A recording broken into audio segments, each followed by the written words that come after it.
Throughout my life, the 10 rings gave our family power. If you want them to be yours one day, you have to show me you are strong enough to carry them.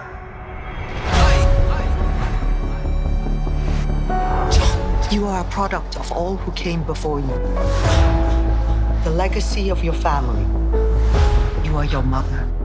And whether you like it or not, you are also your father.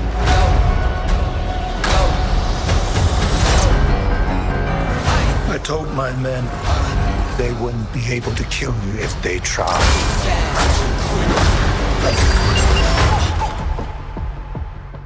Glad I was right. You're just a criminal who murders people. Be careful how you speak to me, boy.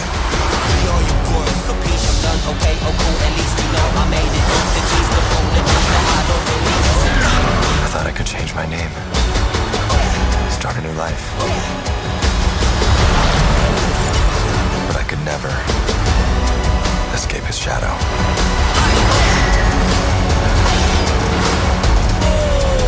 My son, you can't run from your past. This weekend, Marvel Studios and Disney released Shang-Chi and the Legend of the Ten Rings, introducing the MCU's Shang-Chi, played by Simu Liu, and directed by Destin Daniel Creighton. Joining us today is production designer Sue Chen, who will talk with us about the film, which was also her first assignment in the MCU. I'm Carolyn Giardina. Welcome to the Hollywood Reporters Behind the Screen. Sue, thanks for joining us and congratulations on the film. Thank you. It's been really great to see the reception it's getting. So this is your first Marvel film. Tell us about how you got involved in the project. Well, I was passed the script by my agents. And of course, I was not going to turn down the opportunity to interview for a Marvel movie. But this particular Marvel movie was extremely exciting to me because I grew up, I'm a first generation Chinese American. I was born in New York City, but my parents are from Hong Kong and southern China, so we're Cantonese. And so I grew up going to the cinema in Chinatown, New York, and watching Kung Fu movies.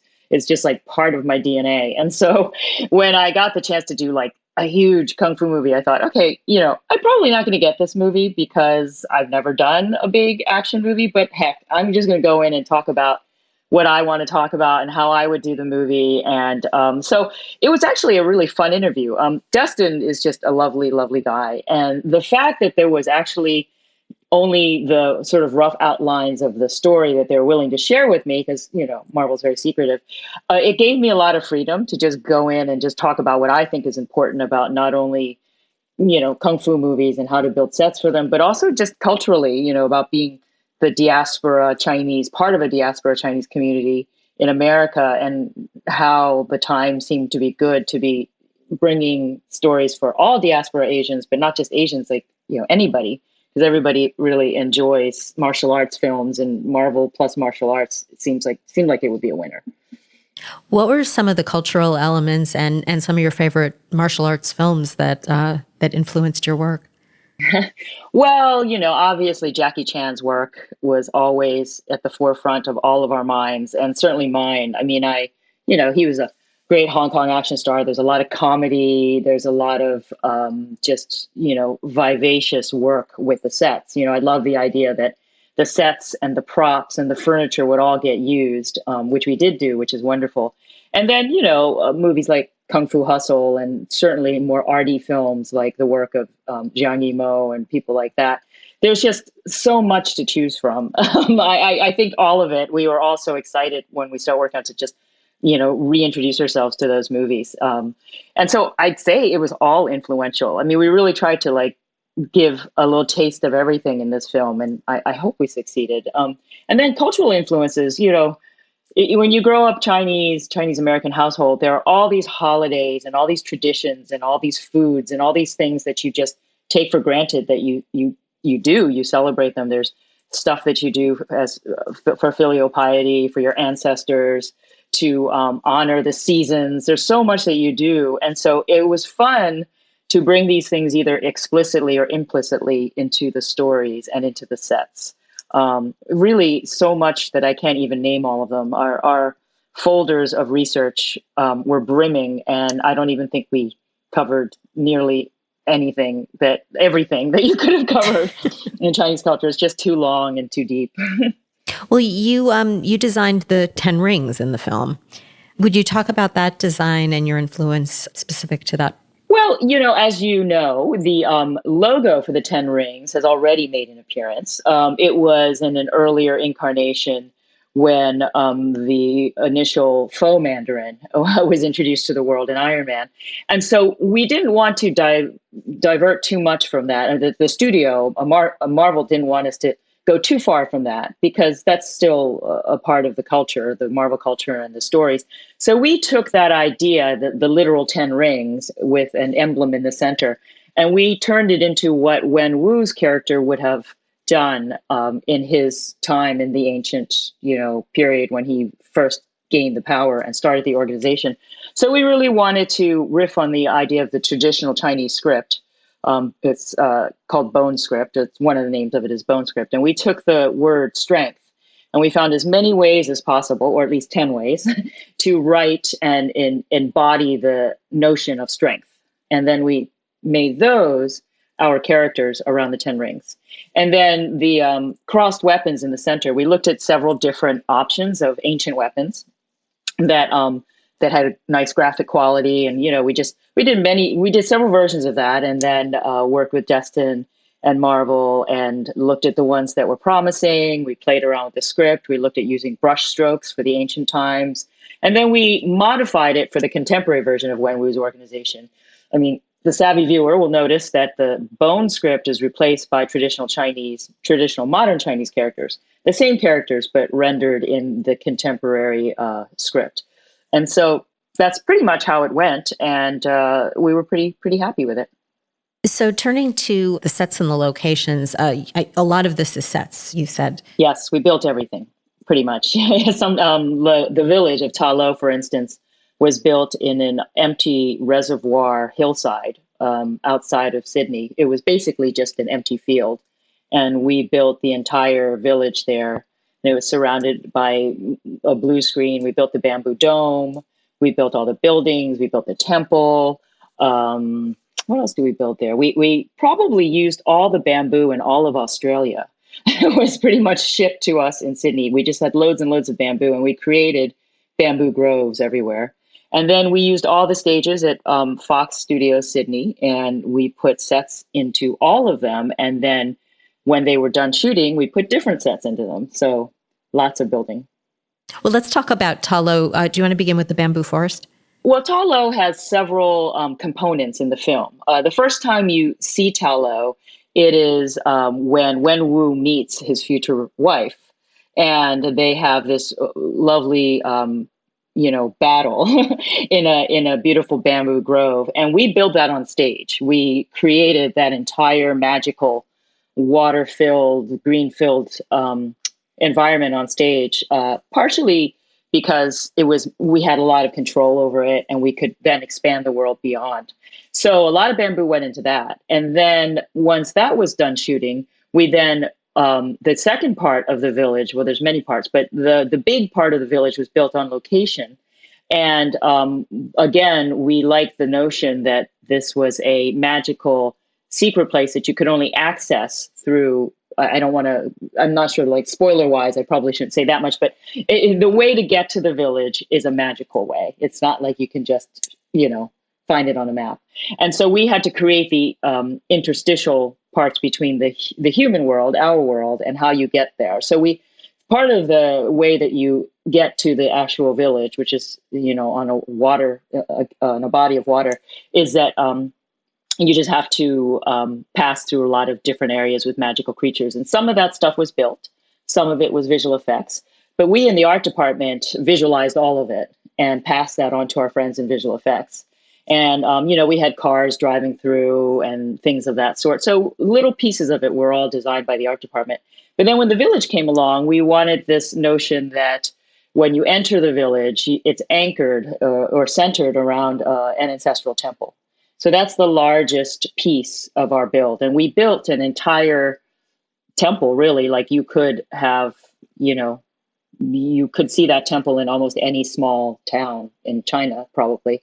And we based the design on Tang and Song Dynasty architecture, a little bit of each. You know, very traditional tile roofing, very traditional colors, beautifully painted beams, marble, stone, you know, very traditional materials. And we based all of the sort of components of our village on this notion of the five elements. Chinese culture has this, I guess you call it maybe a synergy between the five elements that are, when in harmony, function to, I guess, balance one's life. And so we wanted to bring all of that into our village. And then in a way, the sixth element is dragon scale. In the story, our protector sheds his scales, and the villagers make use of these to not only build some of the stronger elements of the village, but also for weapons. And so the entire village is reflective of this sort of foundational idea about the five elements, and as well as the mystical, magical ideas embodied in the story. Would you elaborate on some of the research? Sure. You know, we had a large research team, and, you know, the typical way you do research is, of course, you go to the internet and you say, notions of Chinese architecture symbolism. You know, we looked at a lot of the symbolic creatures that would be a part of a temple architecture. We looked at what colors would be included in, you know, ancestral temple architecture. We looked at, you know, ideas of scale, you know, what you would, how you would represent the size of the person to the size of the building, and how it's related to the bigger world. And, you know, of course, we want to use very traditional techniques such as wood carving. We have lots and lots of beautiful wood carving in the story and in our buildings. And a lot of that was designed digitally, of course, but all based on reams and reams of sort of the most classic Chinese wood carving styles. And then our artist, you know, came up with our version of it.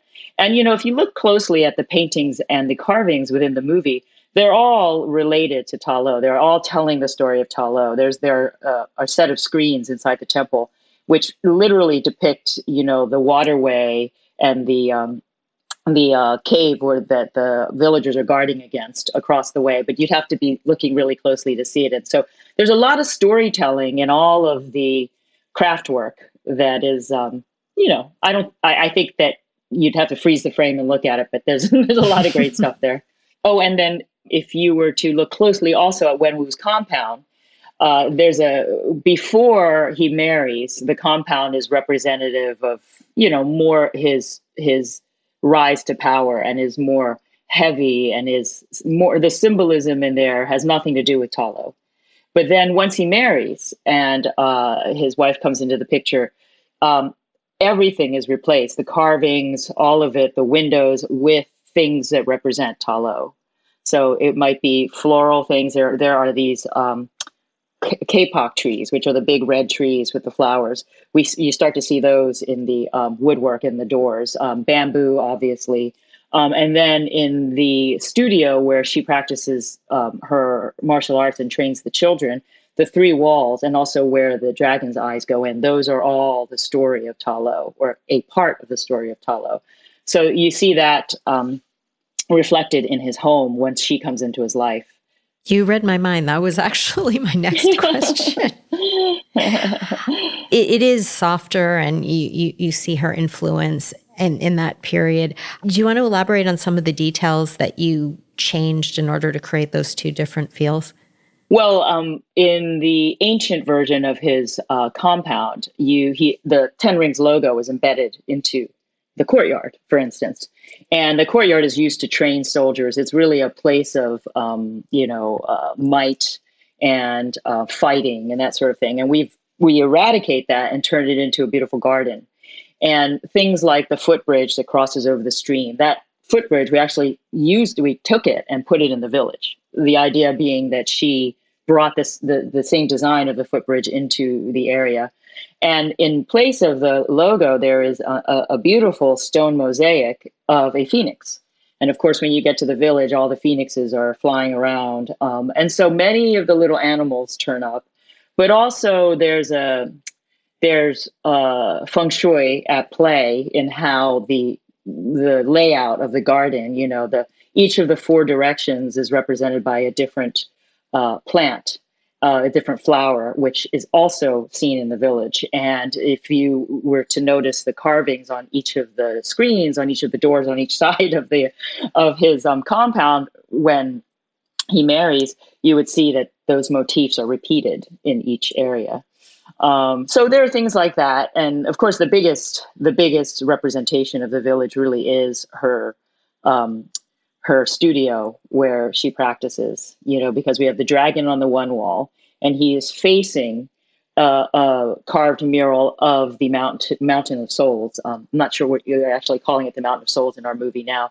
I have to check that, but he's facing the cave that they're protecting. And then in between you see the moon gate with the lions on either side, and later on you find, after they get through the maze of bamboo, that's where they end up. And so all of it is leading the audience ultimately to Ta Lo, but you first see it in the compound. Is there significance to the lion and things like that you want to discuss? The lions on either side. Well, it's a big part of Chinese culture. These guardian lions are ubiquitous in Chinese culture. They're protectors. They're I think I have to remember my research, but they're also just a symbol of strength, and they're and then they turn up in the village. You see them fighting alongside the villagers, and so they turn up all the time, and we see them in the front of Wen Wu's compound at his entrance too. So there are definitely elements that are shared between the village and Wen Wu's life, cultural elements of that sort. So what was it like working with Destin? Would you talk about the collaboration? What were some of the things that you talked about as you were designing this world? Oh, Dustin was just terrific. He was just terrific to work with. We started out when the script was developing, we started talking in sort of a broader sense about some of the magical things that we want to underscore. And we wanted to make sure that anything that we put in that was a real specific Chinese cultural aspect was respectfully conveyed, and also conveyed in a way that was sort of universal. I mean, because we're not just making a movie for Chinese people. Destin is a half Japanese American. He's a Japanese American person, and so it's interesting to see across different Asian cultures some of the things that we all also respect and enjoy, like filial piety, family connections. All of that stuff was always present. And Destin, was always a great person to be like if I would say, well, here's an idea that's not necessarily in the script, but I think here's a way in which it could be interesting to introduce. He would always honor that and say, okay, well, take it to a certain point and let's see where that gets us. And sometimes it didn't get us to the right place, and other times it got us to a great place. And so he was just really, really open and really great to collaborate with, and just top to bottom, just a pleasure, and enjoyed his job so much, really enjoyed learning about all the cultural stuff, was really enthusiastic, appreciated what we did in the art department. I mean, he's wonderful, and a great writer too. As an example of an idea that we all decided was a good idea to pursue, was that we were talking about, how the villagers would, what their weapons would be like, what would be a way to make Ta Lo unique in this sort of universe, different from other, Marvel heroes in this way. And we talked about the fact we knew the dragon was going to be a part of the story. And because dragons are reptilian and reptiles often shed their skin and their scales, we all thought, well, maybe it would be interesting to use this idea of the shed scales everywhere, in what the villagers do. And so that, with the costume department, with everybody agreed that was a neat idea.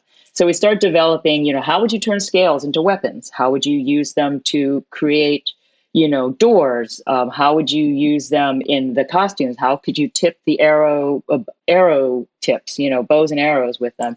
And so this was an idea that, everybody agreed in the beginning would be great. And then everybody just kept adding more to how that could be realized. So that was one of the many, I think, ideas that moved forward because Destin thought it was great. And Destin and Jonathan also, Jonathan Schwartz, who was our producer, he was also a great creative collaborator.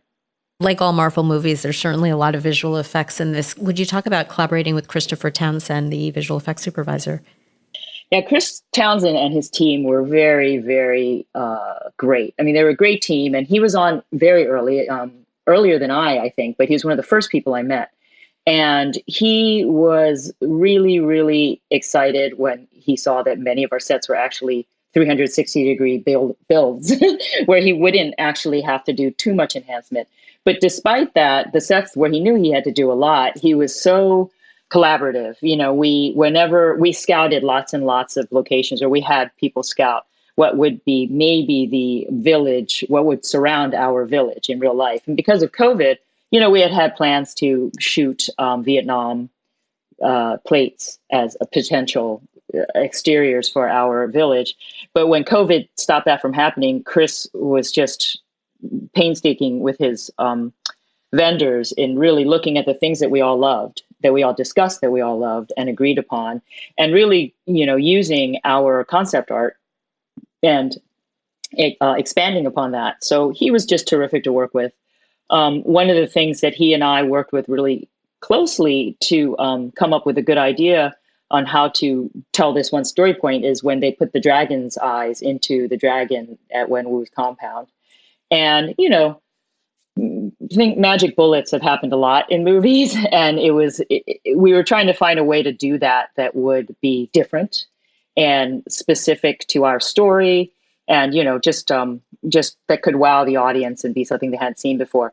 So that took a while to noodle out. And at one point, Chris and I, we were just talking about doing something with water because there's so much water involved in the village anyway, and coming up with a novel and neat way to use that to tell this story point without it getting bogged down.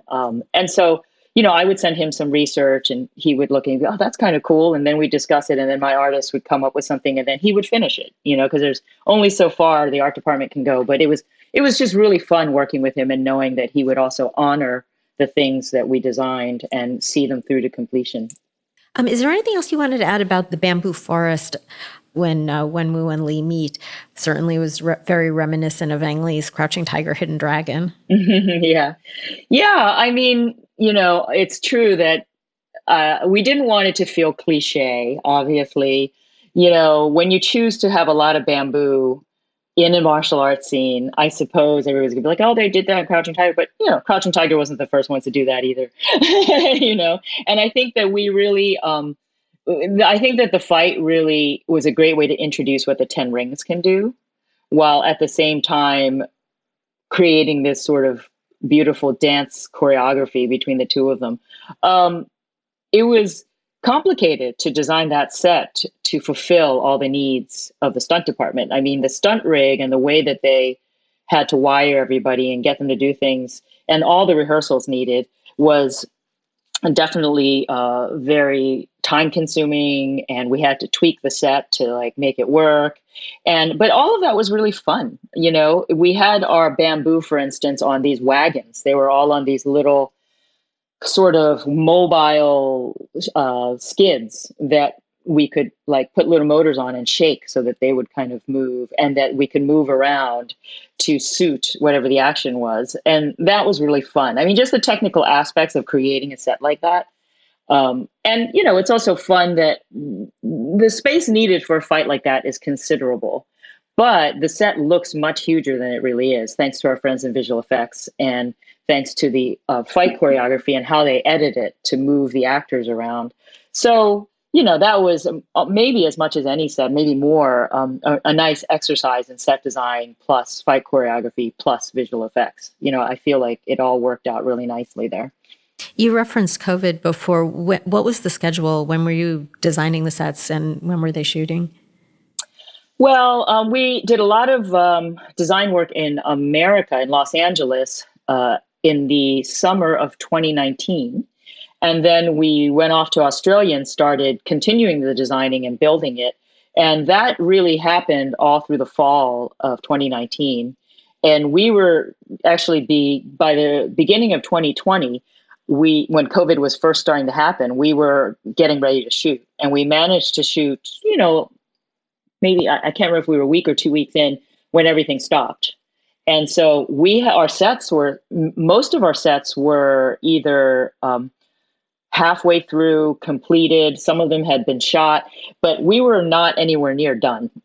And so as a result, everything had to be just locked up, folded, and we just had to walk away. So our village set, which was outdoors, had to be waterproofed, weatherproofed, and safely secured. And then everybody just had to leave it alone for 3 months.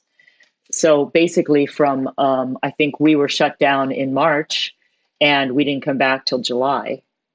So there were a couple months in there where the set was, being carefully monitored, but was open to the elements, subject to rain and, wind and sun. And so we had to come back and rehabilitate it and complete it. But, it's a village, and those things actually probably just, I think they added character to the set, honestly. What's next for you? Well, I don't know. I mean, a break. I'm definitely on a bit of a break now. This was such a great project, just because of the size and the scope and the resources, but the people on it were so terrific, and the reception has been so good. It's a hard act to follow, but I'm not married to doing giant, movies. I like a story. I'm always going to look for a good story, and I'm not going to jump on just the next thing. So, we'll see. It could be big, it could be small. As long as the people involved are great and they're telling a good story, then, I'm there. It was great talking with you. Thank you so much. Same here. Thank you for having me.